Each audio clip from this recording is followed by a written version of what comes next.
I like to say I'm all climate all the time, and what I mean is whether it's in the philanthropic sector, the political sector, or the financial sector, I'm focused on climate.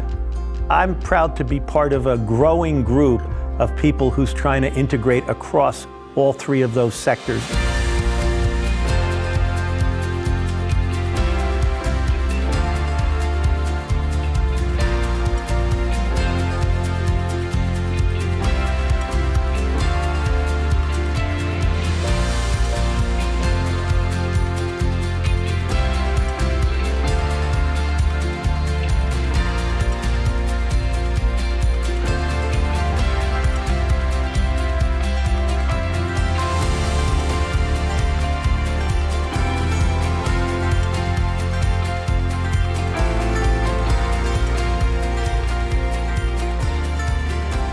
We've been investing for the last 6 years largely at the convergence of climate solutions and advanced technology. AI that can optimize the grid for things like bidirectional power flow from electric vehicles as more EVs come online. New renewable energy technologies that can use simulation modeling and computational fluid dynamics for lower cost prototyping of these new technologies. Companies that are developing and deploying renewable energy that are able to use big data and simulation modeling on the back end in order to deliver power to utilities at the right shapes of energy. So they're not just adding capacity, they're adding renewables in places that it can actually displace fossil fuels.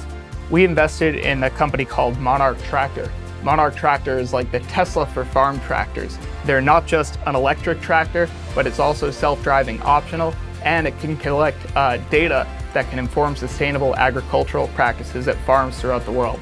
And we expect that a lot of fossil fuel powered tractors will be displaced by Monarch tractors in the next few years. We invested in Heliogen's Series A round. They're using something called concentrated solar power, which is taking energy from the sun and concentrating it through mirrors into a central collector that can create high heat.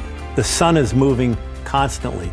So when you have mirrors shining it onto a single point, if the mirrors aren't moving precisely, they get out of alignment. So it took artificial intelligence and vision technology to keep the mirrors moving in the way that the sun moves. Nobody was ever able to produce industrial heat at 1500 degrees centigrade, so we could stop burning fossil fuels in the making of steel and the making of pharmaceuticals and the making of plastics. Heliogen was the first company to do that.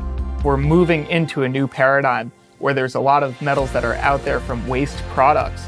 Can you use something like nanotechnology that's able to extract what would otherwise be wasted metals or discarded metals and reintroduce them into the system? And you think of all of the materials, the steel, the rubber, the plastics that goes into an automobile. One of the companies that we're backing that is dematerializing, meaning using less and less materials, most of the metal is all of a single type of metal.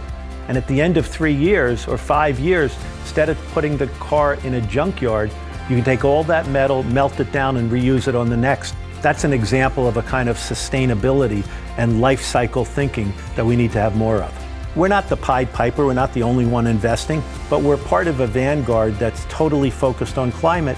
And one of our missions is that our success hopefully will attract more and more capital to make this happen.